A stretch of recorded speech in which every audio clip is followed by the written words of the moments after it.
I'm giving you this book. I hope you have it. Actually, I must have given this book to you yesterday. So in terms of you adding value to your business, there are models that you guys should always know, which are very, very popular in your exams. We call them the strategic models here. Like we have the Porter's value chain. Porter's value chain. Had you done this? Have you already done this in your class, in your normal class? Did you get time to discuss this Michael Porter's value chain? Michael Porter's value chain, is it something that you guys have done? I will share, yes. Is it something that you guys have done? Michael Porter's value chain. So they're telling me, Mwalimu, this one, yes, we've done it. You even don't have to look at it. You even don't have to look at it. We are very lucky. We are very lucky. Yes, yes. Yes, I will share, Kevin. Yes, for sure I'll share. I'll share. Understandable way. Okay, now ladies and gentlemen, remember Porter's value chain has got two types of activities. We have what we call the secondary activities here on top, and then we have the primary activities down here. If we play on this lanes very well, we ensure that our primary activities are taken care of very well. We ensure that our secondary activities are taken care of very well. Then the company will always be in the red zone, in the profit zone. Now, these primary activities are normally 5. We have what we call inbound logistics. We have operations. We have outbound logistics. We have marketing and sales. And then we have after sales service. After sales, supposed to be after sales. You can take a screenshot of this after sales. Now, ladies and gentlemen, when we talk of Porter's value chain, according to Porter, the higher the value you add into your input, as input, ladies and gentlemen, the higher the price you'll be able to charge. Now, please listen to me. When I'm along Moi Avenue, on my right-hand side of Moi Avenue, I can see the famous Hilton Hotel, which closed down. If I go to Hilton today, if it was still there, I would have gotten a very good meal, having fish and whatever buffet, and I paid 4,500. But if I just get into this other road, which is on the left side, I go down Accra Road, I'll be able to get, in this case here, to some Mama Oliech, not Mama Oliech, but just some place there where I will be able to get a kibanda. And they get very nice fish for 300 shillings. And this fish, kibanda fish, could even be much sweeter, and even healthier than what I'll get in this case here at Hilton. Now, please, ladies and gentlemen, listen and listen to me very well. Why are we having price differentials here? And if you go to Hilton, during those days when it was still open, you would still get the place, in this case here, full, up to capacity. People are willing to part up with a premium to eat there. It's because of following of the Michael Porter's value chain. Hilton is adding a lot of value in all its activities, especially the primary activities. So like now, inbound logistics means that you're looking at, for example, how are we procuring our raw materials? When these raw materials come to the hotel, do we have, in this case here, very good warehouses with refrigerators? All right. So you see, like if you go to Hilton during those old days, these guys used to have, for example, some back door. The customers in this case here would not see raw fish being brought up into the hotel. All right. And of course, even the guys who bring up from their dressing, everything, there is a lot of value happening there. But if you look at Mama Kibanda, ladies and gentlemen, Kibanda, why they can't be able to increase their price, their inbound logistics are all gotten wrong. You are here eating fish prepared very well, and then in this case here, you have one supplier just working with big fish, right? Inbound logistics is very, very important. How you package everything, ladies and gentlemen, is very, very important. Inbound logistics is very important. So in this case here, when you talk of Michael Porter value chain, even in your businesses, ensure that, ladies and gentlemen, you get everything right, especially if you are in manufacturing, hospitality, you must get everything right. Otherwise, you'll not be able to charge a premium. You'll do business year in, year out, but you are always poor because you have not known how to add what year value. How to add value. So inbound logistics, that is all about how do we bring in raw materials, what quality of raw materials are we bringing in, blah, blah, blah, like that. From there, we go to the second primary activity, which is operations. Now, in the hotel sector, we are looking at how the cooking now is done. If you go to Hilton, you want, in this case, ladies and gentlemen, to check their kitchen. I like actually the kitchen of this hotel. How am I forgetting in this? Most of these big hotels now, they have gone to what we call open kitchen, where you are able to see, ladies and gentlemen, how your food is being prepared. If you go to Kibanda, Mama Kibanda, as much as they are making very good fish, can they allow you to enter their kitchen? Can they allow you to enter their kitchen? No. So in this case here, during operations, you must do your things in a smart way, in a smart way. So when we talk of Michael Porter, this is something that I've also used at RCM many times.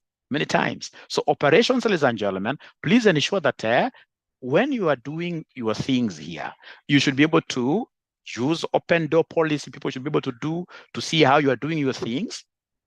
Outbound is now looking at how do you serve like now this food.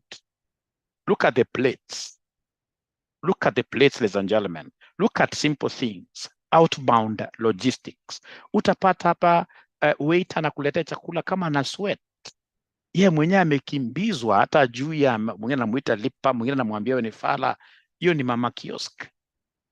But you see, ladies and gentlemen, if it's Hilton or some of these big 5-star hotels, even as a customer, they cannot allow you to make noise. Those big hotels, especially like now in Dubai, Dubai, we have what we call fine restaurant. In Kenya, I doubt whether there is a fine dining restaurant. In Kenya, you can go to a fine dining restaurant and then you start eating using your hands, using your fingers. Fine dining restaurants, they cannot allow you to misbehave. So you can't, in this case, just start calling waiters. It is never allowed.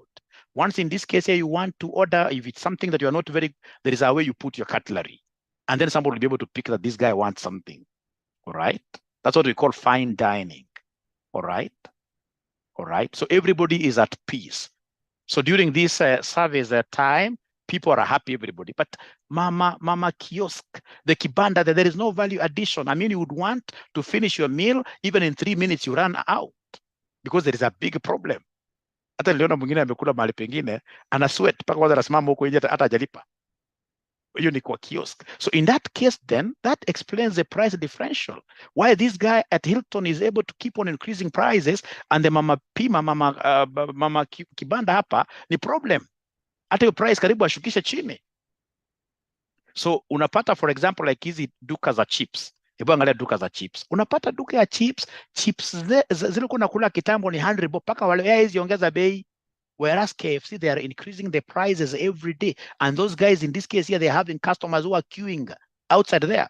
Actually, they increase the price and they reduce the quantity. Nowadays, ukienda KFC, unapewa chips kama vidole 4. Chips ine hivi umepatiwa na ka drumstick. Unaambiwa enda, lipa 475. It's because of the value chain. They have understood the value chain. They know the little things to do in between here to ensure that they can easily get money from customers. All right. So, ladies and gentlemen, we have in this case here marketing and the sales. Let me ask you a question. The Mama Kibanda ako na website. Mama Kibanda ako na website ya kumarket yeye? Hana. Hilton naweza kosa website? Haiwezi kosa. And every time they take pride in whatever they are doing. So in this case here, every time, for example, there are guys who are bringing in like raw materials, they have a very good videographer who takes like this. They have a YouTube channel. They have a Snapchat. They are nowadays on TikTok all over talking about, for example, today we are these guests coming from the United Nations and they were able to eat like this. You can see how they are queuing. They really know how to market themselves. Mama Kibanda ako pale tu chini. The only thing anafanya ni kuleta kazi. Unajua biashara sio rahisi. You can, ladies and gentlemen, in this case here, your own business can make you a slave. If you're not careful, somebody who is in their own business, they do business every other, they don't even have leave days, etc. They can't afford even nothing, trust you me. And it's simply because they're getting their business models in a wrong way. They're not marketing. For example, even if you're running an audit firm today and you're not on TikTok, you're not on Facebook, what are you doing? That is why when you tell me to come to your office, you'll be able to take me to an office in Mathare North, which happens to be on the 7th floor of some dingy area. Because I mean, you are locking yourself in the dark room. You don't want to expose yourself, regardless of where you are coming from. It doesn't matter, ladies and gentlemen, in this case here, what you do. According to my co-porter, so long as you are marketing is a primary activity. Marketing is a primary activity. All business that market, in this case here, they are able to do what here to do very well. A very good example is RCM. RCM, I believe right now we are the best in marketing. The numbers that we have, even Strathmore cannot match us. If you look at numbers like BDA in this case here now have 500 students in total. Which college has those kind of numbers? It's because we are good in terms of marketing. We have about 10 marketers. So marketing is a primary thing. This thing ya kusema kwamba chema chajiuza ati kibaya chajitembeza, ati chema chajiuza kibaya chajitembeza. Siku hizi hata kama ni chema namna gani, hata kama mnasema ati mali safi chito, lazima utoke nje utembeze ndio uweze kuuza. Otherwise itakuwa international disaster. So marketing is a primary thing. Then we have, of course, after sales services, ladies and gentlemen, like Hilton, wherever they are, they fear food poisoning a lot. Those guys can do anything to ensure that after eating from their restaurant, you will not have problems. Mama mboga ajuangi. After that, ladies and gentlemen, we have the support activities. So support activities, these are very important. You draw them up there. We have the farm infrastructure. Like myself, I'm among those guys who really cried when Hilton was closed. Why? Because I used to go up there to their swimming pool, right? Just take a cold Coke with some slices of water, lemon fruit, of course in glass, very cold Coke. And I would sip that thing with my laptop like that, working a few things here and there. I loved the ambience up there. I would, in this case here, be happy paying 500 for that Coke, unlike going to Mama Kibanda, to the Kibanda, because Kibanda, there is no infrastructure. So infrastructure is very important as a secondary activity.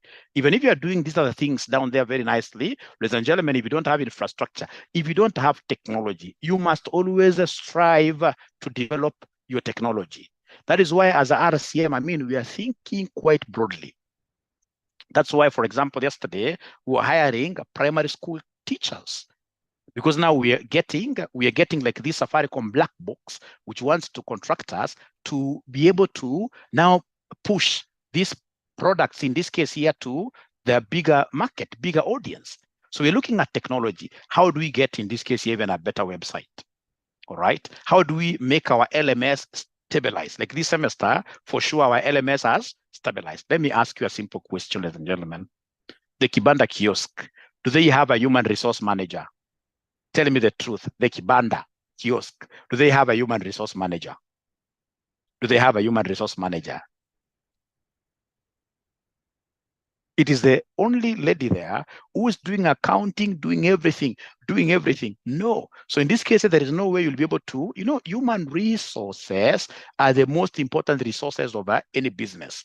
As I told you, employees are the kings of the business. Once in this case, we take care of them very well, then automatically they will be able to give They'll be able to give the customers, they'll be able to give the customers their very best. And then, of course, there must be procurement, which looks at the fact that we are able to get what here, we are able to get high quality products, etc.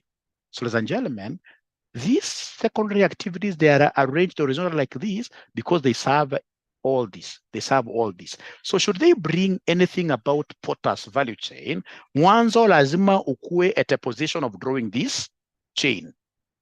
And of course, inserting these names like that, inserting the names like that.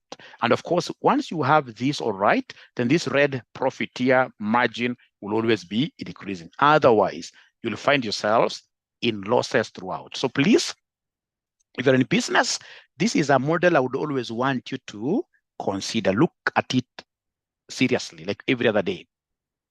If ladies and gentlemen, in this case, you have an employee who does not understand this, always try to show them this thing is very, very important. Regardless of how small you are, you can easily rise to become a giant in the industry. Actually, even in East Africa, you can easily rise. There is big potential, big potential. So it's called what here? The value chain. Michael Porter. You know, some of these models here, you may not even be able to talk about like which topic, but generally you'll get them in your past papers. But basically, when you are scanning the environment, etc., decision-making, yes, strategy, you need these models. You always get them. You always get them in your exams. And you can use them to answer case questions. Like in the case question, when I see somebody mentioning that as per Michael Porter's value chain, a company should be able to do this and this. And I can see my ABC company question in the case is doing it right as per Michael Porter. So it's very important. Ladies and gentlemen, with your permission, I would beg to go to another model. This other model, ladies and gentlemen, is known as the BCG matrix, Boston Consulting Group. Please take a snapshot of this Boston Consulting Group. Take a snapshot. Take a snapshot very fast. I want to go to something different. And once you do that, you should be able to put thumbs up. You should be able to put thumbs up. You should be able to put thumbs up. BCG matrix. In terms of strategy, I must always know the BCG matrix.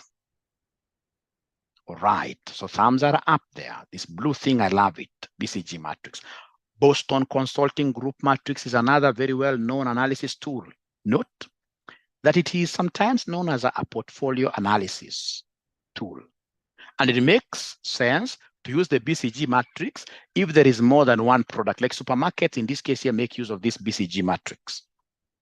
Now, where you are seeing market growth, this is supposed to be advertising. We are seeing market growth, in brackets, you're supposed to be talking about advertising amounts. Advertising amounts. Now, ladies and gentlemen, here, we have what we call relative market share. This is supposed to be into bracket revenue. Allow me to interpret for you this. I love this, is very interesting. I wish they bring it this time around. Revenue. So this revenue could either be low or high. Advertising amounts could either as well be low or high. Now, look at it this way. We have a product that we are really advertising in the market. We are really advertising in the market, but there is no revenue, or rather revenue coming out of it is very low. Revenue coming out of it is very low. So in this case here, that means that we meet at this quadrant. This is the quadrant where advertising is very high, and then, ladies and gentlemen, revenue is low. If you look at this quadrant, advertising is high, but revenue is low. Ladies and gentlemen, assuming today you are a great mom, you've given, in this case here, birth to a baby bouncing boy. So this boy, of course, at first you'll strive to give them your very best. Umempatia maziwa hata yako, unampatia Cerelac. Hiyo ndio advertisement kwako. Yani umejaribu your best, umefanya everything. Input zako ziko high kwa mtoto. But every time, in this case here, you go to the clinic, unaambia mtoto ako 6 kilograms. Kala ka graph kako juu. Kala ka graph kanaonyesha angekuwa 13. Yeye ako 6 kilograms. Then automatically, ladies and gentlemen, that kid will be called a problem child. A problem child. So problem child happens whenever the advertisement amounts are very high, but the revenue coming from this product are very little or zero. Then I'll be able to get, in this case here, what we call a problem child or a question mark product. RCM, we also have some fear of our failures. Like, for example, for so long, I'm an ACCA member. We have tried pushing ACCA course in the Kenyan market. It's like it's not really picking up. So in this case here, ACCA is a problem child or a question mark product. The same case with CIFA. I don't know what is happening with CIFA. There is a semester we used to have like 100 students. But of late, I don't know whether it's failure rate or something. Of late, CIFA is a problem child to us. We are advertising it the same way we are advertising CPA. But I mean, CIFA uptake is very, very low. The revenues you're getting from CIFA, I mean, we end up paying lecturers more than the revenue you're getting from CIFA, like that. Very, very important for us to appreciate or what wanna fail.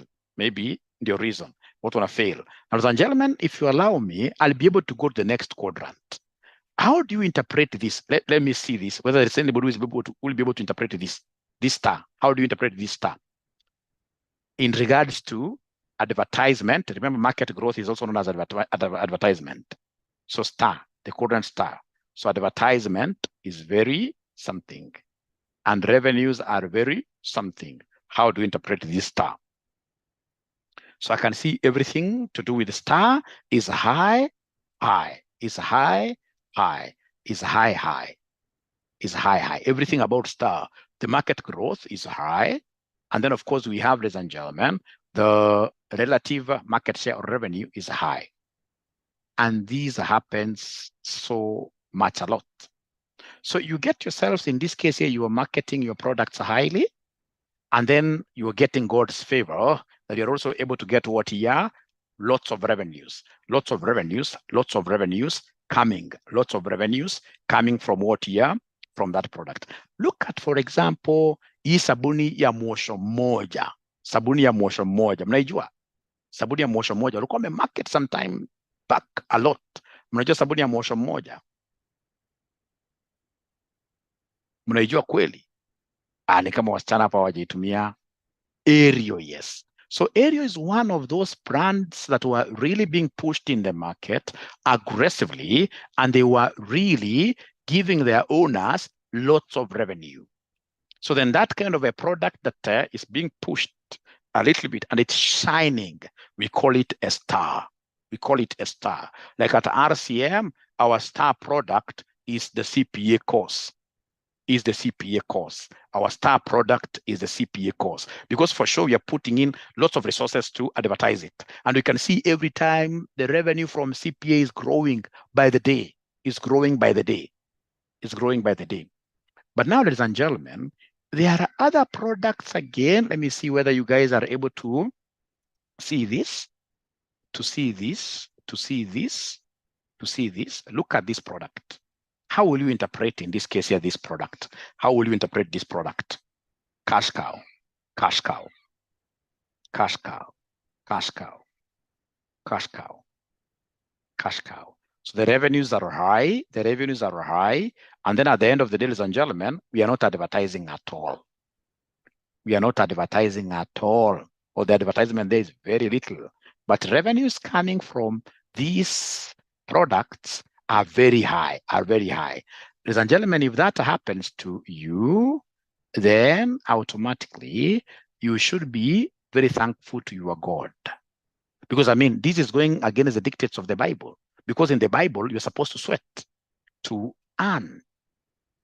Even Quran, I believe that should be the case. But here now you have something that is simply giving you milk. That's a cash cow. You're not working in this case. It's a cash cow. It's a cash cow like that. All right. At RCM, among us, of course, the RCM's umbrella, we have in this case here, Aura and company, CPA. Of course, it's not like a subsidiary. You know, like the college is a subsidiary. We have the publishing is a subsidiary. We have a physical class college is a subsidiary. Okay, Aura is a bit different, but I find Aura and company to be like a cash cow to us. There is very little advertisement You know, audit surveys are not supposed to be advertised at all. So there is very little advertising, if any, that goes there at Corner House, right? But when I look at revenues, I mean, like we currently are doing something for some business here. I mean, you just get one business, and whatever income they give you can be able to cover the entire water, like rent and I mean a few things. So to me, that's what a cash cow. And of course, I'm preparing it for my retirement. For my retirement, I'll start being very serious with it from age 50. I'm retiring at age 50 from this active life. And then I should be able to now retire to auditing, consultancy, advisory, service like. But for now, it's a cash cow. I can't lack a few coins out of it, and yet there is no advertisement. And then, ladies and gentlemen, we have got these useless things here. Useless things here. We are not marketing at all, and there is no money. There's no money coming out of this. We call these one dogs. We call them dogs. Dogs. We call them dogs. So, ladies and gentlemen, I don't know whether you could be at a position of remembering how this BCG matrix, if somebody asked you a question on BCG, are you able to remember how BCG matrix is drawn? Of course, you can interchange these things the way you wish, but at least you should be able to. So of course, in terms of strategy, like dogs, you divest. If you have a dog, you're trying your best. You realize it's not really picking up. Then you stop marketing it permanently. Just divest it away.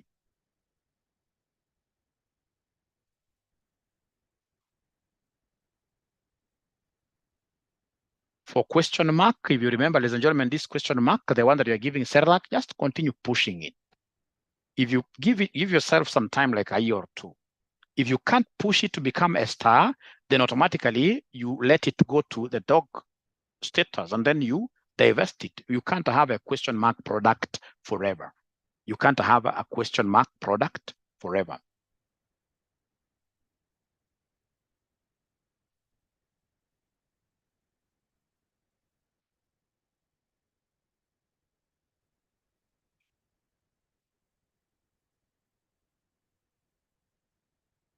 All right. So, ladies and gentlemen, at least you have been able to get some kind of what here, an overview, some kind of an overview, so that this examiner cannot get you off guard.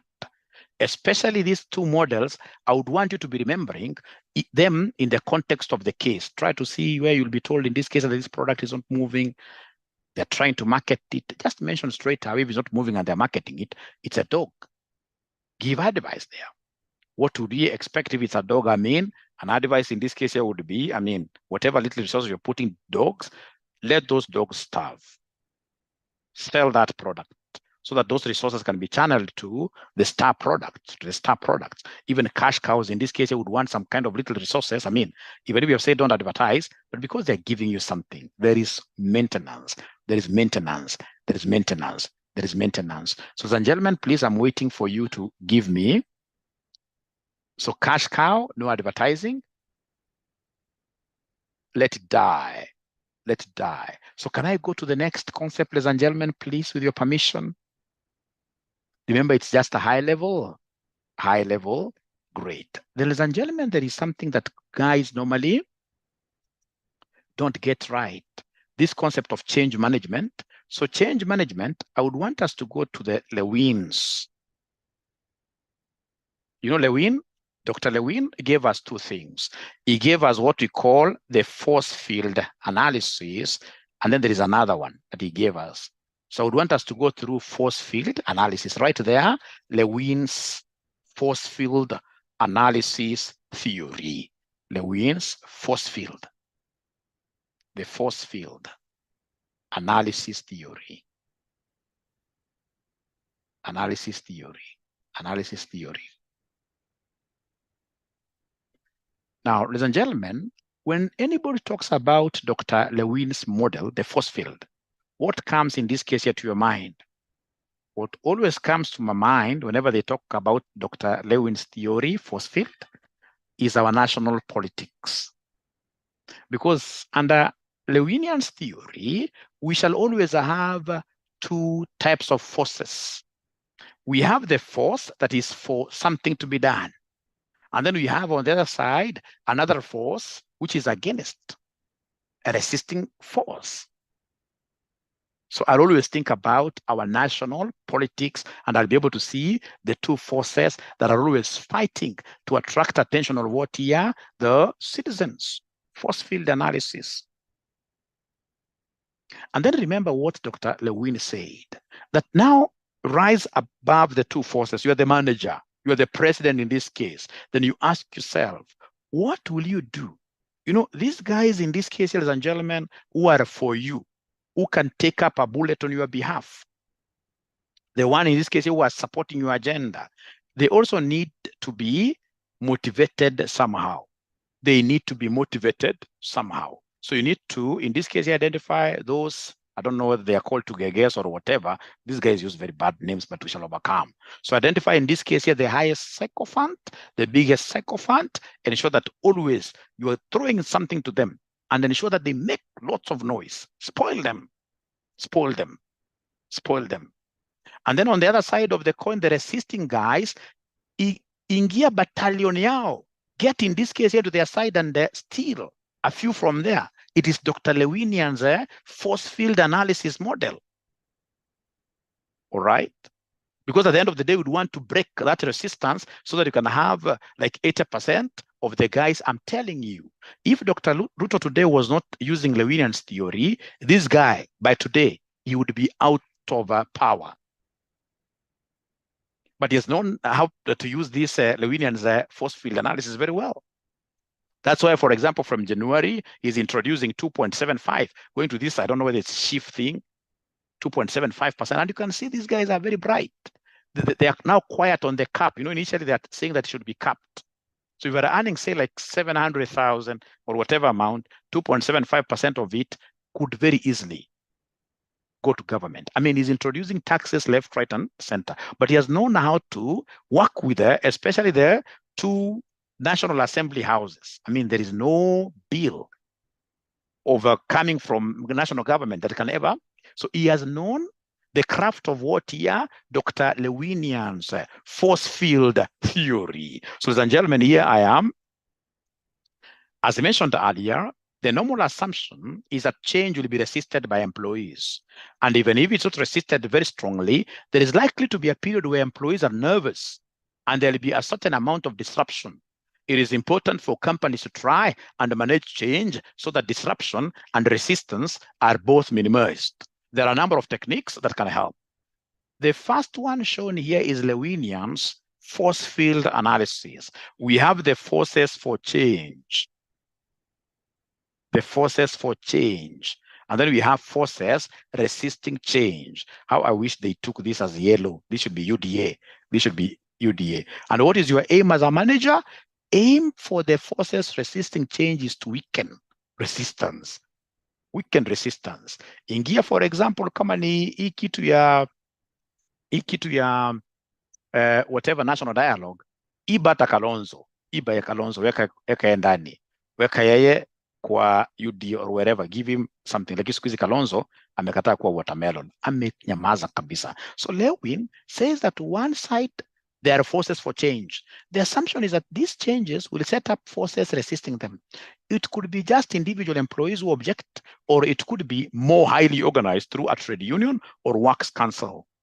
The wrong approach, according to Lewin, is for management to push very hard one way, because the chances are that the forces resisting change will just push equally hard the other way.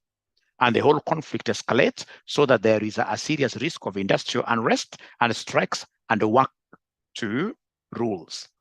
Lewin says that instead of taking on the resisting forces head on, management should aim to weaken resistance to change. And how do you weaken resistance to change? Number one, communication. Most of the guys in this case who are resisting change, it's only that they do not have information. So you must be articulate. You must be a very good communicator. You as the president, come and make a very humble appeal. Tell people that there are two ways of financing a country. It is either debt or equity. This, in this case, here is the capital structure. Borrowing debt, of course, in this case here, ladies and gentlemen, is unsustainable. Now it has reached that time where we must support our country through our own contributions. You are the owners, you are the shareholders, so please pay equity, pay equity. So communicate very well. Often resistance to change is there because people simply don't know what is happening. They fear for their jobs, but perhaps there are no plans to make anyone redundant. If people are worried that they won't be able to cope with the new system, you can say that training will be provided for everyone. Communication should also include reasons why change is needed. In this case, even at times, even if they are fake calls, just stay at State House and make calls. In this case, to people who are pretending that they have really gotten, no. You could say to people that if we don't change, we can't compete. If we can't compete, there'll be a contraction of the business. Participation, ladies and gentlemen, one of the ways of ensuring that we have this resistance really going down, involve like the opposition. Bring this national dialogue thing. Have them in this case here participating. They'll feel to be part of the team. They'll be able to understand the business model. They'll be able to understand the bottom-up business model. If you explain to people why change is needed and then ask them to make suggestions about the change in the structure of the company, a kind of bottom-up, I had not even read this, a kind of bottom-up approach, it is subsequently quite difficult for them to object to suggestions that they have made themselves. So we have participation and we have communication. So ladies and gentlemen, whenever they talk about Lewinians, force field, where people are fighting, what is it that you will always remember? In your own understanding, Lewinian's force field, what will you be able to remember? What will you be able to remember? I will for sure, in this case, scroll up in a minute. Weaken resistance, yes. Weaken resistance, communicate, and then we have effective communication, participation. And you can see some case questions that we have, ladies and gentlemen, in your past papers. Most of them are about what here? Resistance to change. So please ensure that you quote Dr. Lewin. It's called Lewinian theory stroke forces field to curb resistance from change, enable communication and participation. Yes, he's called Kurt Lewin. Thank you so much. So have you understood this thing somehow? At times we talk too much thinking that by raising our voice, you understand better. But I could be making just noise. Thank you very much. Now, ladies and gentlemen, please, with your permission, then I will be able to go to the next model of Lewin, which in this case is the easiest amongst them all. It's called the Lewin's three-step approach. Lewin gave us two things.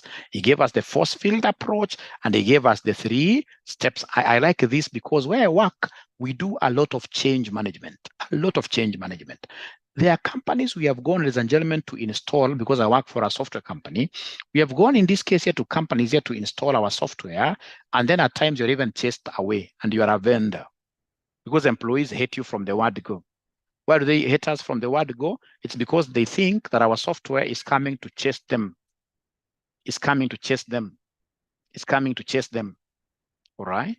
So in this case here, then Dr. Lewin had something for us. He came and told us that for you to be able to manage that change, there are always 3 steps here. First, management must first unfreeze the current situation. Remember, kila mtu ako na baridi pale. So what do? You break the ice. You must do what we call an icebreaker.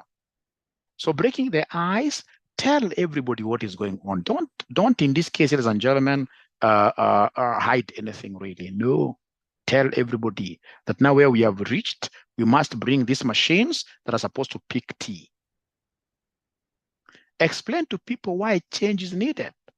Get them ready for change. Ideally, get them ready to embrace the change.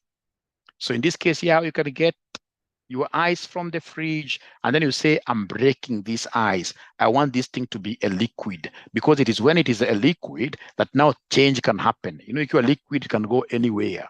Any shape, can take any shape. Now I can twist it the way I want. So the first thing is to unfreeze. Secondly, now that this thing is in form of a liquid, what do? You put through the changes now. This can be a relatively long period where people will have to perhaps undergo retraining and restructuring. Wakati shakuwa maji, even if you had given them promises that they can't be fired, I mean, what is automation for? So long as you do it in a humanly, as much as possible way, then it will be okay. So you must do restructuring. But at the end of the day, because the system is new, when still they are fresh like that, you must retrain. And then, ladies and gentlemen, once in this case here now, everything goes perfectly the way we had planned, now we need to refreeze. We take this thing back to the refrigerator. We make it ice again. There are people who have got problems. There are people, ladies and gentlemen, who have got problems. You'll get somebody who wants to make a change. To make a change, I've used this example for the very first time, and again, it is coming to my mind, which is very, very bad. I'll never use it again because I don't want it to happen to me. Assuming again, ladies and gentlemen, that I wanted to marry a second wife, right? You know, there's a big change in the family. So there must be that position where I must prepare my family that there is another human being coming. It's not an easy thing. So I must break the ice. So these guys have accepted. In this case here now, my second stage, these young people, they must also be told, I mean, this is how you're going to behave. Very, very unfortunate thing. So in this case, when they're at liquid stage, now I make the changes. After that, now this is family. She is now on the table. Now I need to go back and refreeze everything. Refreezing means what? That now we have to remain constant for some number of years, like 1 or 2. There are people now, again, who keep, like they'll bring this second wife, again, they would want to bring a third wife, like immediately. Then in that case, you are not a good student of Dr. Lewin, because Dr. Lewin wants you to do this thing gradually. So in this case here, number 1, you start by breaking the ice. The ice is in now water form. In water form, now you can make your changes in between there. And then number 3, you refreeze, you refreeze, you refreeze. All right. So in this case now, have we understood? Have you understood these Lewinians? So, so perhaps I should, I promised this lady that I was to move up, but instead of me, I mean, keeping up, giving you a chance of doing a screenshot, why can't I take like 2 minutes? I just attach this book here, you take it. So third, refreeze the situation, let things settle down. Have a period of calm where things refreeze and become stable in a new environment. Above all, make sure that people don't slip back into old patterns of behavior. Old patterns of behavior. Great. I'll be able to go to your past papers and you'll be able to see, ladies and gentlemen, the kind of things I've attached here, how good they are, how they'll be able to help you guys. All right. So then, ladies and gentlemen, let me just do the sharing right now. Moses, no, I can never go for a second wife. That will be the worst mistake that I can ever do in this world.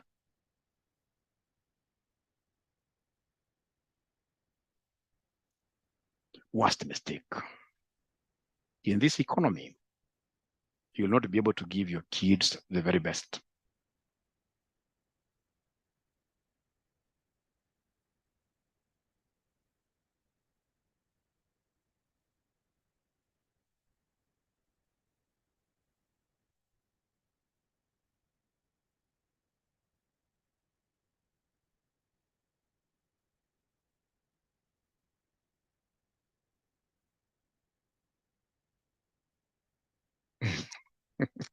Farida, we shall overcome. We shall overcome. Farida, we shall overcome.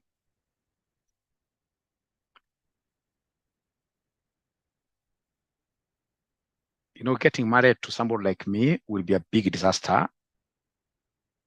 Somebody does not have time. Like there is one day, I remember I took my madam and kids out for lunch. And then those days I used to teach at Daystar University. So then I went to the car, picked my scripts for students, and then I started marking them for meza. It is that bad. It is that bad. It is that bad. Lazima upate uvumilie sana. Uvumilie sana. International disaster. disaster, international disaster.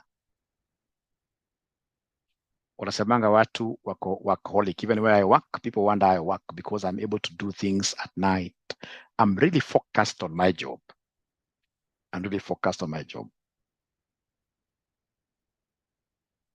Mtu mwingine alikuwa akinipigia jana, niambia mwalimu, napiga simu sikupati. Sikupati. Received. So please download now, and then you can share among yourselves.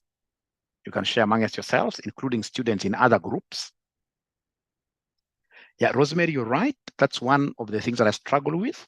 Work-life balance, I'm not very good, but we shall overcome. We shall overcome. We shall overcome.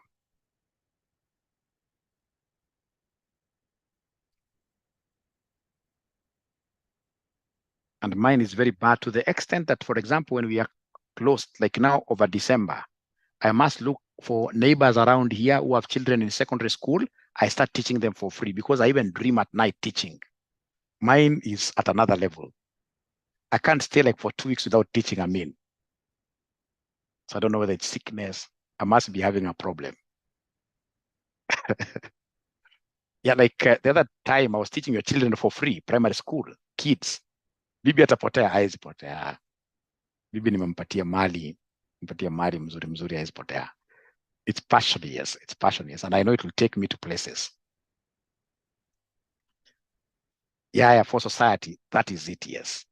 That is it, yes. So have we been able to download the book? Can we continue? Can we continue?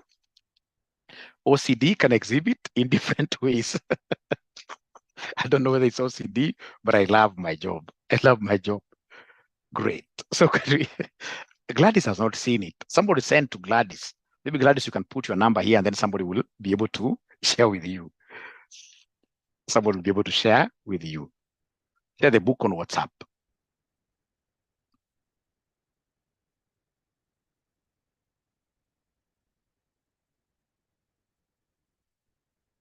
Somebody should be able to share with Lillian. Actually, if I were you, I would have shared just on WhatsApp groups, even in the normal class, because those are still our friends. Work group. Even talking to them, they also need to pass, so that they don't have time to join here. Done. Thank you very much, Kevin Wanjala. You don't disappoint. You normally don't disappoint. Great. So can I continue? Can I continue? Can I continue? Can I continue? Can I continue? Yes. All right. Thank you very much.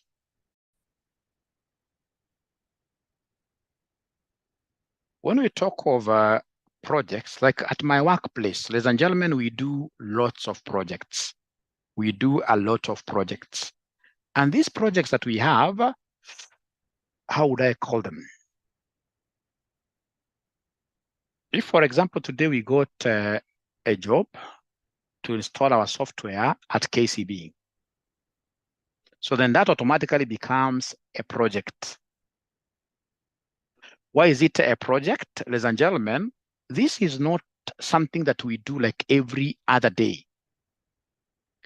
Like the other day, we got a job to install, ladies and gentlemen, a software at 𝐨𝐟𝐿. 𝐨𝐿 is the International Government Authority on Development, the smaller version of AU. This is the first software that we are installing in an NGO. In an NGO, we have never done that before. So meaning that this particular project, then this particular activity is a project because it is non-routine. It's out of our normal, usual routines. So if you're asked about the characteristics of projects, first of all, they're really by definition non-routine. They're not your usual day-to-day kind of things that you do. They're different from one's day-to-day activities.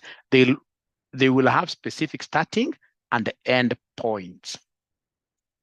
So whenever I get any project, ladies and gentlemen, and I'll be able to show you in 𝐨𝐼R𝐿, we call them 𝐨𝐼R𝐿 and Wiki, I'm supposed to do like what we call a project plan. So a project plan, I'm supposed to have all activities. So for example, as I go to install a project, like for example, at 𝐨𝐿, I'll have to do like an entry meeting, just like in auditing. I have to do an entry meeting. So in this entry meeting, I would want to understand exactly, already we attended They addressed their things, for example, on paper, but it's always important to do an entry meeting, even to better understand your client. So in this case, you have those activities, We should be having a start date, and of course, end date must be there. Ladies and gentlemen, secondly, they are usually addressing novel or unique challenges. Novel means unique, something which you haven't done before and will probably never be asked to do again. Like I don't foresee Arrow getting another NGO in the near future. This is quite a new project that we've just gotten here. So, ladies and gentlemen, can only be called a project if in this case here you are coming to do what is something very new, independent of the other things. Projects usually have project teams. So there must be a team leader and of course having members. And the team members will normally be from different departments with different backgrounds. So these people may have different priorities. They may want different things from the project. They will use different terminology. They will have different outlooks. For example, different attention to detail, different sense of urgency, different attitudes towards quality, and they differ in views on cost. Ladies and gentlemen, please listen and listen to me very well. And I'm using this case of 𝐸𝐸R. When we go to 𝐸𝐸R to do this kind of a project, there must be a lawyer to look at all those contracts. Anytime in this case, ladies and gentlemen, we hit some milestone, for example, you have reached some level, as you're celebrating, the lawyer has to look at those documents. Where are we? Are we on schedule? Do we have, in this case here, any penalties associated with the delay of the project? So in this case here, the lawyer should be involved. We should have, there is no project that doesn't have a project manager. There must be a project manager, right? What is the role of a project manager? To ensure that everything is under control. Communications, coordinations between the different groups. There will be an accountant, of course, to ensure that we are able to get financing as we progress, etc. So we are saying that a project must have a team. And this team membership is drawn from the various water departments. We must have some members from the IT department, etc. So we have what we call a project team.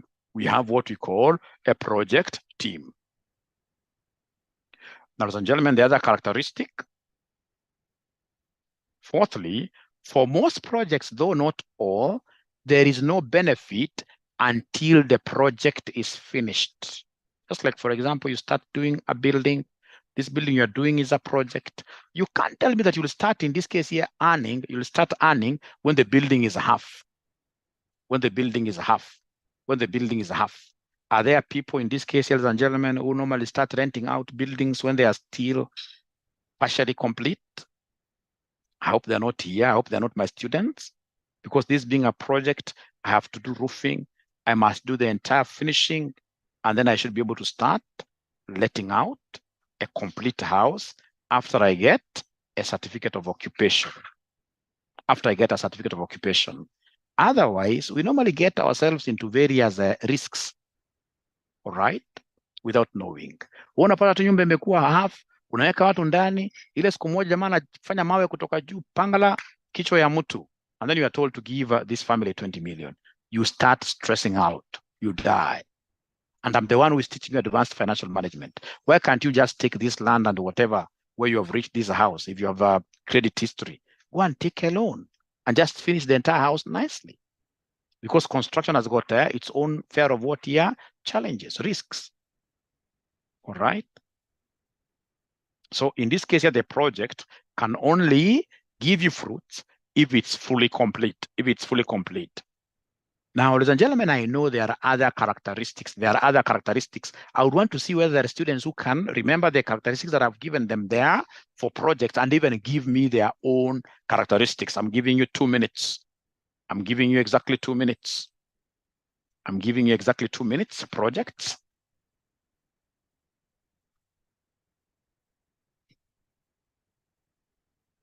Now, and routine, I love that. Addresses unique challenges, consumes time and resources. There must be a time frame. Addresses unique challenges. Value will only be derived upon completion. I like that, Moses. Non-routine, starting time, ending time. All right. So not unless you explain that. They have fixed budget. Thank you so much. Thank you so much. You guys are brilliant. You guys are brilliant. Now, the last thing that I would want to look at in terms of projects, I know you guys are very good with this. I know you guys are very good with this. Strategic plans. This comes every time in your exam. Strategic plan, which of course will be for a 5-year period or even a 10-year period. A strategic plan is typically for a 5-year time horizon, and for whole organizations to implement that as a single task is impossible, and it must be broken down into a series of smaller tasks. Each task is a project, and each will have a planned start date, duration, finish date, relationship to other projects. There must be a cost. There must be a project manager, outcomes. Of course, there must be what we call stages of a project. The stages of a project can be described in a number of ways. For example, initial screening. There must be a stage where we do, in this case here, the stage of a project can be described in a number of ways. For example, initiation, initial screening, risk assessment. There are 4 responses to risk. Of course, when the risk is high, we can transfer. We can avoid. We can try, in this case here, to reduce it. And then, of course, there are those risks that you must accept and live with it. Live with it. Ladies and gentlemen, remember, whenever they talk about risk management, we use what we call the 𝐸R𝐴 model. The 𝐸R𝐴 model. We use what we call the 𝐸R𝐴 model. How does this 𝐸R𝐴 look like? 𝐸R𝐴, whenever they talk of risk management, we have the famous 𝐸R𝐴. We have the famous 𝐸R𝐴, where T, in this case here, means what here? Transfer. T means transfer. Like, for example, when my vehicle is on the road, this is not a risk I would want to undertake. If I get into an accident, that can be problematic, ladies and gentlemen. These are risks I should be able to take to an insurance company. If it's a bigger house, transferring the risk could mean I even bring in a subcontractor. All right. Then, ladies and gentlemen, in this case here, we have here this A. A, of course, is avoid. I would rather not do this project. I would rather not do this project because of what here? High risk. Like the other day, there is somebody who was telling me, Mwalimu, why don't we open a big pharmacy store? Kamwambia, hapana, I'm not a pharmacist. So that's a risk I'll not want to be fighting with this body. So in this case here, 𝐸R𝐴. 𝐸R𝐴 is a risk management model. Is a risk management model. Then, of course, we have reducing the risk. Reducing the risk, for example, is what I teach you in AFM, hedging. You can hedge. You can hedge the risk. All right. And then we have A. A is accept. If the risk is reasonably small, you don't have to insure. If you are to insure everything, ladies and gentlemen, then you really not get the benefits of insurance. It's very costly. It's very costly. So please, you should go to an exam. Whenever you hear of them talking about risk management, don't forget in this case here to mention 𝐸R𝐴 model. And of course, you know the full meaning of 𝐸R𝐴. Ladies and gentlemen, there is no way we can do like at Arrow. At Arrow, we can't get into any project without doing a business case to the board. So if I get a project, like I'm the one who brought in the 𝐸𝐴RD project, what I did was to do a business case. So on the business case, I'll come and say, this is the project, I describe it. This is the cost. This much they are paying. We should be able to have all those NPV computations, everything, and of course, risk assessment, business case, so that the management can sit down and say, does this thing make business sense to us? Yes or no? Then we have the project plan has to be there. And then we have execution. Then, ladies and gentlemen, we have what we call monitoring and controlling. And then, of course, lastly, we must talk about what here, the exit plan, closing. These are very, very important stages. Very important stages. Don't get into a project without looking at risks. Don't get into a project without knowing about who is going to do what. So the execution stage has to be there. And then, ladies and gentlemen, if you allow Mwalimu here, I can see charts there. Otara, transfer, avoid, reduce, accept. Thank you, Lenovo person. And I hope you can relate this with the description that I gave. Now, I would only want us to do one thing, but that will come after our break. So we take a break over how many minutes? We take a break over how many minutes? 5 minutes as usual. So we shall come back at 12:25. 12:25. Great, 5 minutes.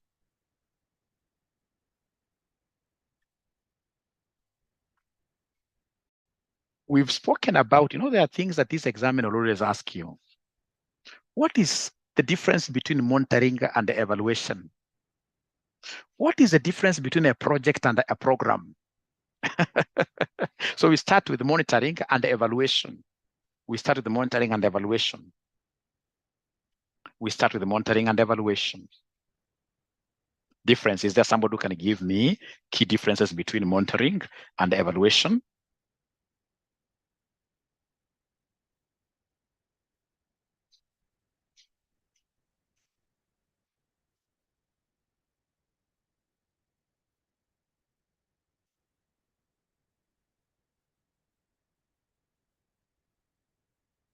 When I was in the construction sector, M&E, continuous review, thank you very much, M&E.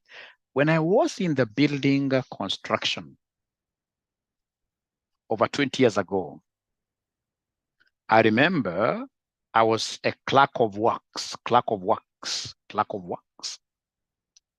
for some project.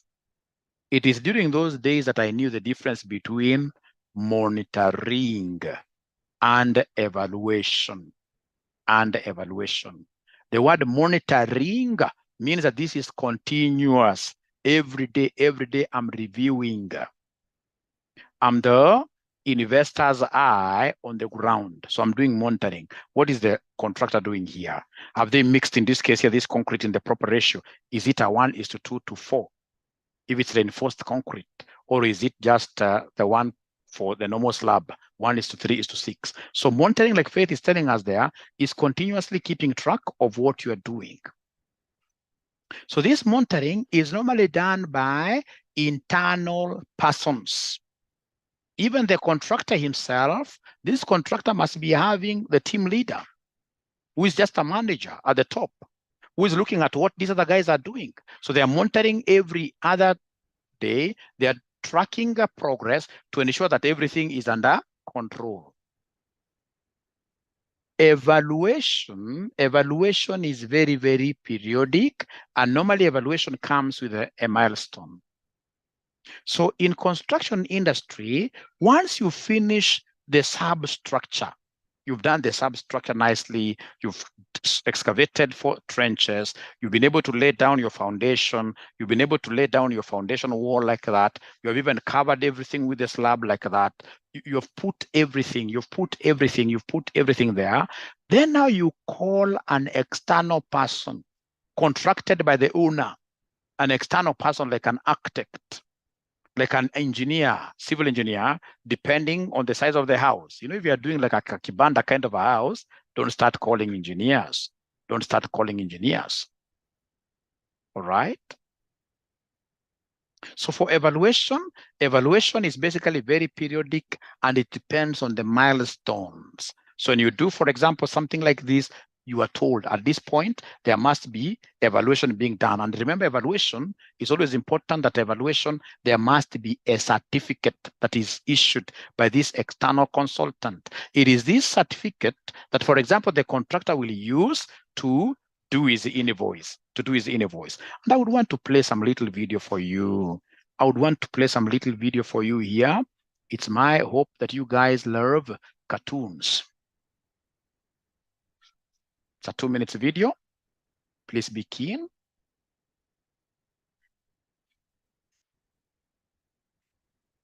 Share sound, it's here.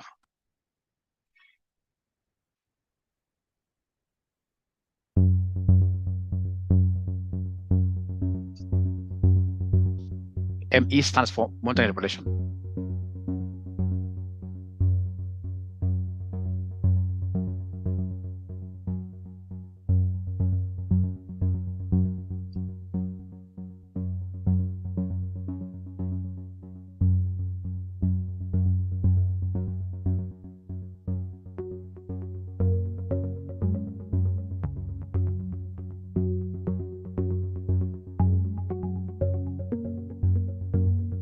So number one.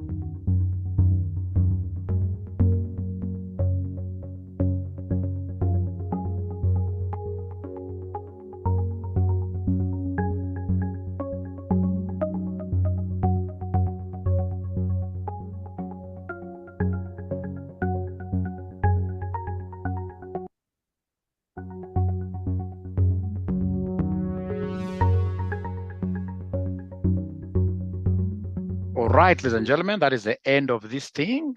From this little presentation, honestly speaking, what have you been able to understand? Monitoring. Ing means a continuous. I don't know if it's continuous participle, something that is ongoing every day. Evaluation, normally if it's a road, we shall wait until you, for example, do what we call soil stabilization. What we call soil stabilization, you've been able to.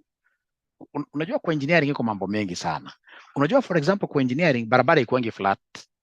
Barabara inakuwa na kemba, so that in this case when water, water is the enemy of any road. When water falls on top, it should be thrown to these other sides, where in this case now we have the drainage system like that. So then after you've done stabilization, you've been able to put the cement here to ensure that soil will be stable. Then you call experts. The soil testers will be able to come from the government lab. Wanakuja unaona barabara inaenda kuisha, lakini wanatoboa pale fulani, wanatoboa tena, wanaenda kutest, wanaona kama the soil now is stable. So they are doing, in this case here, evaluation. It's an in-depth assessment done by external consultants. So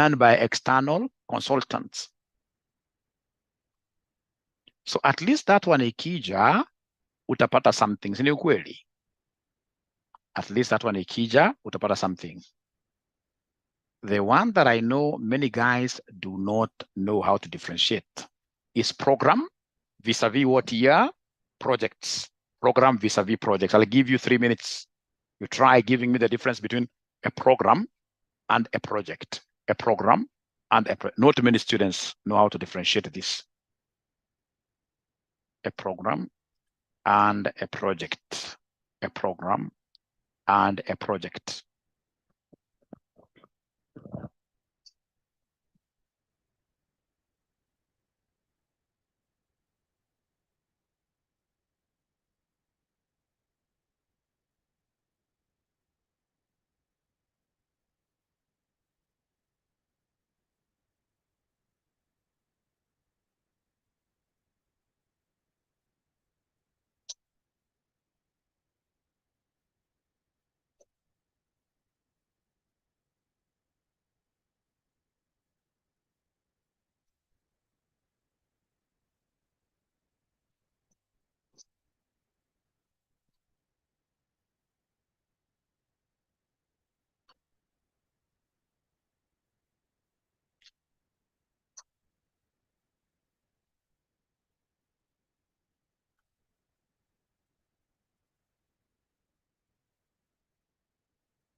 Understand the difference nicely. Just 2 minutes video.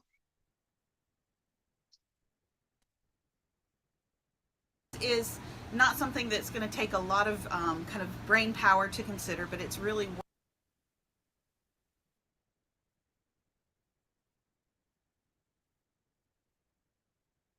Great. worth kind of diving into before you write grant proposals or before you go out and create messaging for your organization.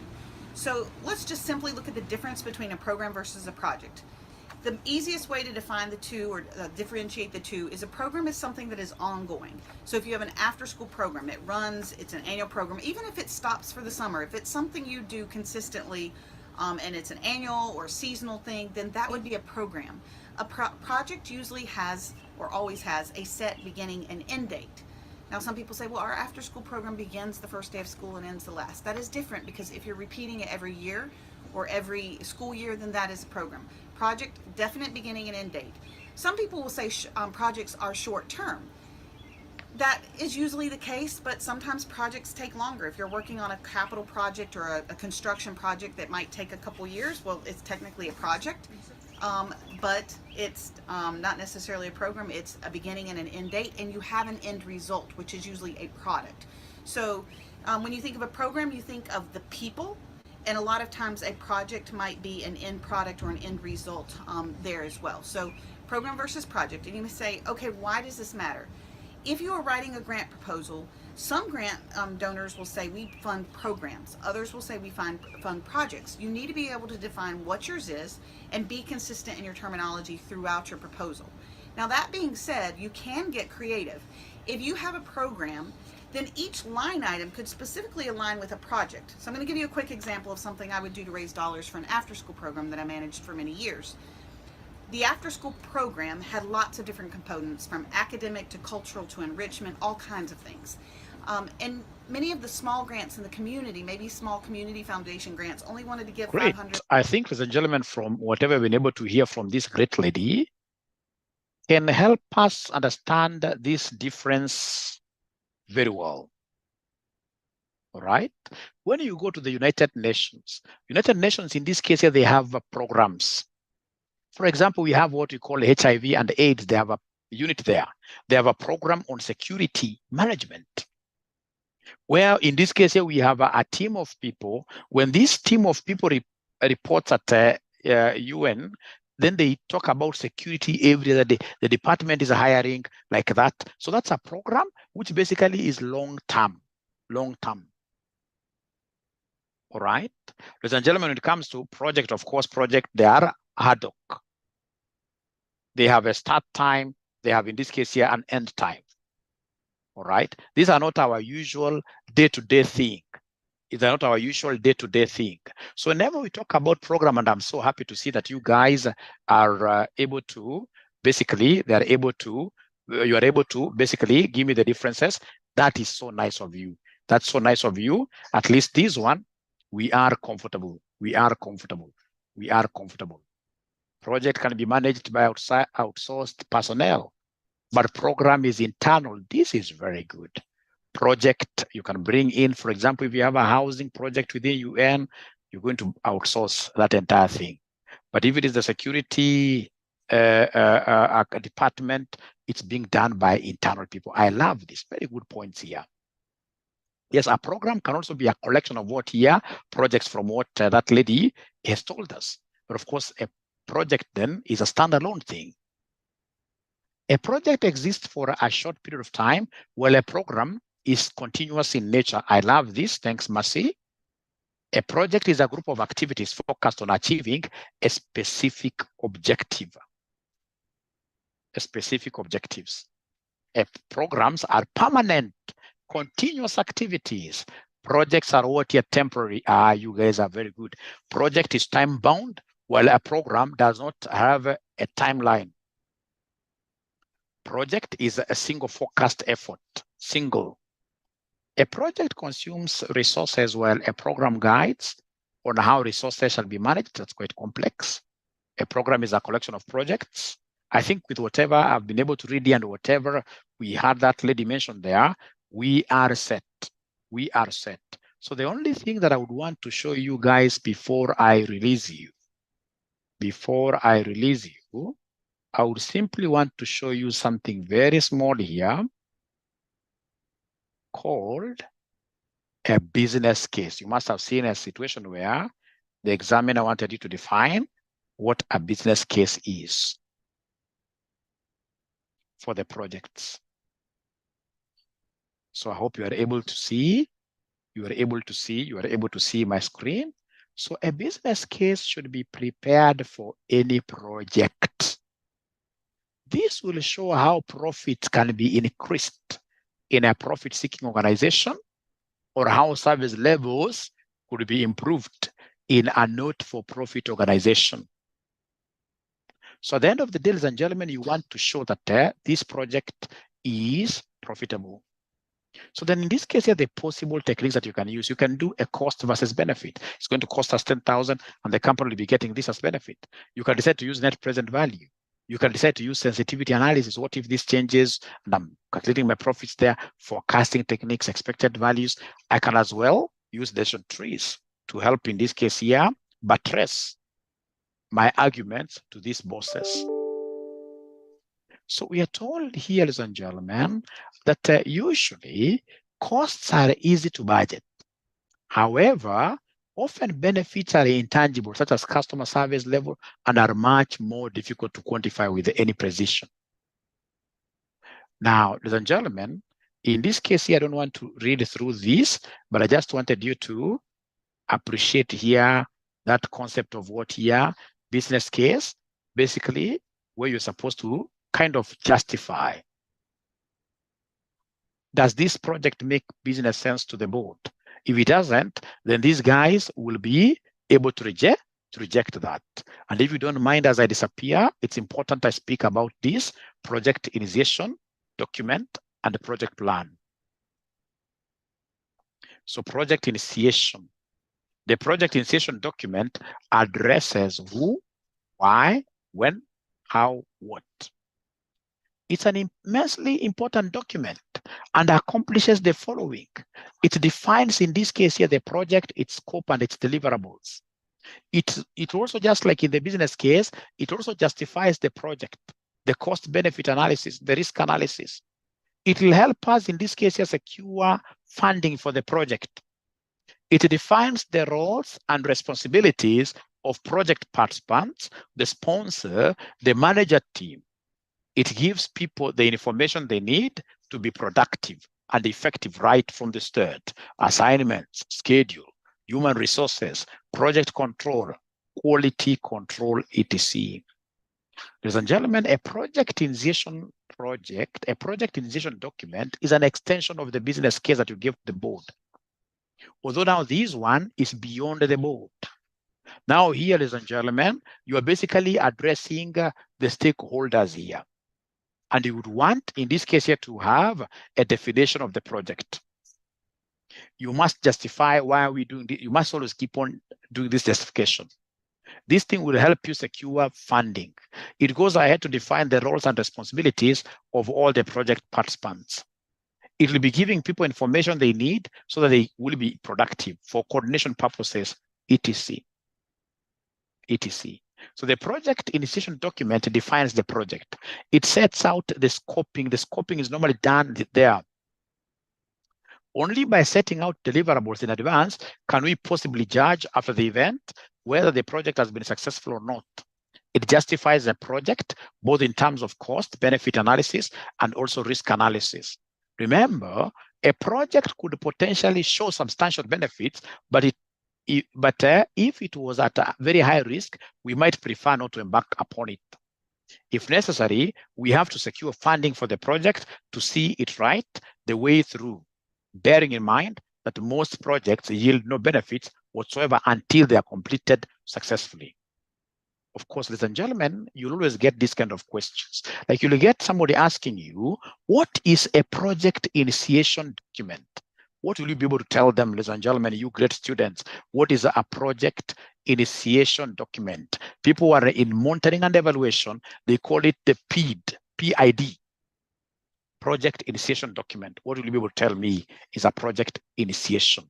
It normally comes at the beginning, before a project starts.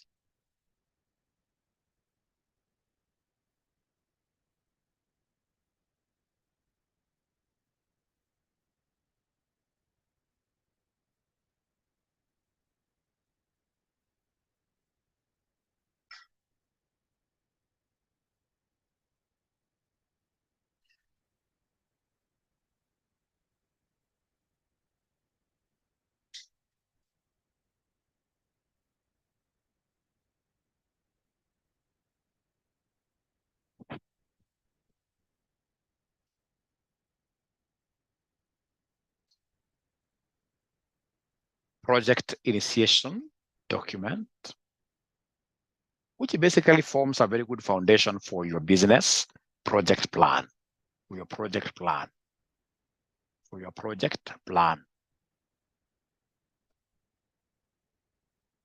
for your project plan.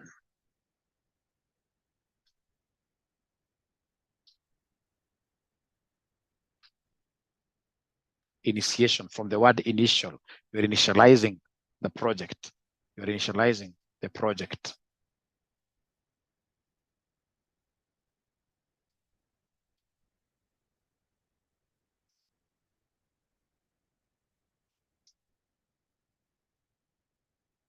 All right, I've covered so many things, ladies and gentlemen. I've covered so many things, ladies and gentlemen, today. If you're keen enough, whatever I've covered now, if I give you an exam, great, great, great. It justifies the project, outlines the scope, deliverables of the whole project. A document which defines the role of project participants, great. It sets out the scope and deliverables of a particular project. It defines the project scope. It answers the 4 W's, justifies the project. Thank you very much. We'll be able to do what? At what stage? Thank you very much. So then if you allow me, for the sake of this class, I'll be able to take you through what we call the Michael Porter's 5 forces. The Michael Porter's 5 forces. Are they ready for this? Michael Porter's 5 forces. Michael Porter's 5 what here? 5 forces. The Michael Porter's 5 forces. The Michael Porter 5 forces. Whenever you're doing business, there will always be 5 great forces which would want to drive you out of the industry. Imagine you're just starting a business, just like a good fella, a good ninja. But we have, in this case here, forces that are really determined to push you out of business. And most of us are really pushed very easily out of business. Which forces are these? And you need to understand them so you can stand against them. So for example, we have the concept of new entrants. New entrants. You can imagine, for instance, your Bamburi cement. And then we have Aliko Dangote coming to Kenya. When just Aliko Dangote came and landed, if you remember very well, in Kitui here, and just showed that he had the signs of starting a cement manufacturing plant in Kenya. I mean, the market got very confused.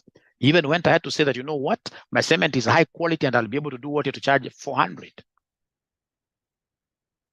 So power of what here? New entrants. New entrants in this case here can push you out of market. Power of new entrants. Never joke with new entrants. New entrants. Just like, for example, we had a new entrant into the taxi business, Uber. Uber has been able to knock very, very big brands from the market. Like now we can't hear of Kenatico. I used to be a member of Kenatico for so long. All right, you can't hear about them. So power of new entrants. Now, ladies and gentlemen, from there we have, in this case here, rivalry, the existing competitors. Existing competitors, should they grow a little bit, if you're not careful, they can as well, in this case here, push you out of the market. They're called Michael Porter's 5 forces. And that is why we talk about every often, like as RCM, we're interested in knowing what our competitors are doing. We're interested in knowing what our competitors are doing. It's very, very important. Because if you're not interested in benchmarking with them, then these guys can easily do one thing like this, and then they give you a hard kick. They give you a hard kick. You get yourself, in this case here, outside what here? Outside business. Ladies and gentlemen, we have your suppliers. Your suppliers, of course, they know how you are doing as an individual. These guys are supplying you these things, and then you sell. They are also monitoring you. Those guys, in this case, here, can squeeze you out of business. How do they do it? They'll come one day, they put you in ransom. They tell you, I've been selling this thing to you at 10, now you want 20 shillings, and you can't transfer that increase in price to your customers. So your suppliers can squeeze life out of you, can send you away. These are very serious force, Michael Porter force. They can even decide to switch allegiance and work with your competitors. So I have always to be cognizant of that risk.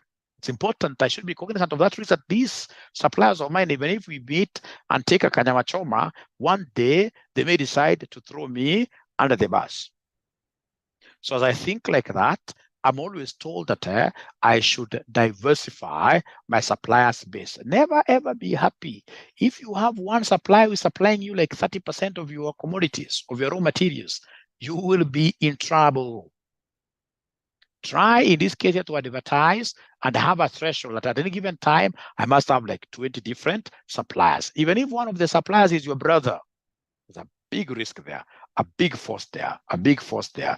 And then, ladies and gentlemen, we have in this case here, second last, buyers. Like now as a RCM Online College, we are very happy because our buyers are spread across East Africa. Like in this case here, for me to see whether I'm talking the truth, can you kindly mention the county where you are following us from? The county, which county are you guys found in? Which county are you guys found in? Which county are you coming from? Which county are you coming from? Siaya, Nairobi, Kiambu, Kericho, Kilifi County, Kajiado, Mandera, Uasin Gishu, Laikipia, Isiolo, Homa Bay, Kakamega, Cliffy 003. At least I've crammed that one. We have Winnie from Migori, Mombasa, Kirinyaga, Mombasa 001, Andrew 003. That is what here, Kilifi. At least I've known that. We have Tana River. I hope, Farida, you are safe. Because Tana River, around there, I'm so sure there must be some flooding, but we shall overcome. If you're in class, you're safe. We have Kisumu. Kisumu, I want to believe Kisumu now is a good county. When I went there the other day, I was bitten with by a lot of mosquitoes here, but I know right now things are good in Kisumu. Under the able leadership of Professor, things are good there. Taita Taveta 006. Wow. Yasin. Great. West Pokot. So you can see, ladies and gentlemen, when we have our buyer base diversified like that, it means that we shall be in business for long. Ukiwa na one customer, one we call the major customer. One of the fine days, like now, look at what is happening with government. We had most of these big companies depending on government. Now, this government, they have pending bills all over. They have been able to put very many of these contractors under the bus. Never rely on one supplier. Is there somebody in this case here who can relate with what I'm talking about, that they've been having, not supplier, but customer? They've been having one customer or two. They've been having major customers. And then they got into problems because of having very few customers. At least I have Salome there. Yes, you should never allow yourselves in this case. If you want longevity, you'd want to be there in the long term. Always ensure that you are advertising a lot for you to diversify your customer base, for you to diversify your customer base. Otherwise, there is pressure there. And when they are going to your competitors, they normally pass by your doorstep as they wave and the catwalk majestically. And there is nothing you can do because you can't force a customer to buy from you. So it's a serious force. It's a very serious force. Now, ladies and gentlemen, lastly, we have the power of what here? Substitutes. The power of substitutes. Don't joke with substitutes. Substitutes can throw you under the bus. Like in terms of teaching, ladies and gentlemen, we used to have traditional classroom setups. And then now Zoom gave us a substitute.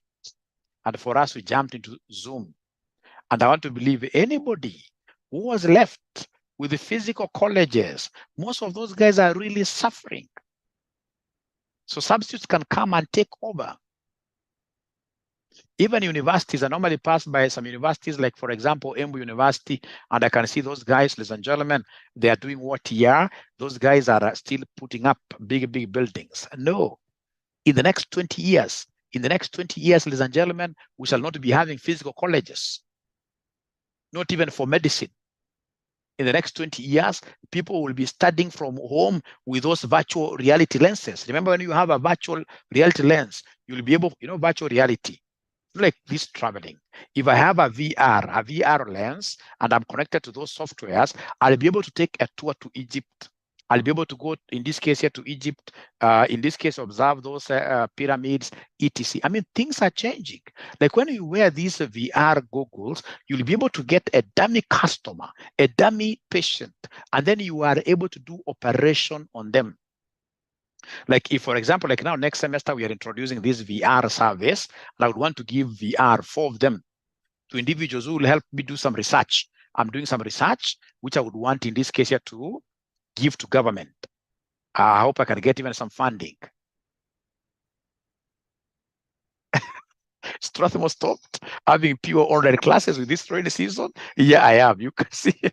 Thank you. Great. Now, ladies and gentlemen, with those VR, when you wear those VR lenses, for example, you can have a dummy classroom. Like this dummy classroom, like right now, of course, I would be somewhere like in a physical classroom, virtual class. It's a virtual reality. And then you can come and say, Farida is seated next to me, another person is seated like that. And then we study together. And then we are even able to watch the same videos as if we're in a classroom setup. I mean, things are changing.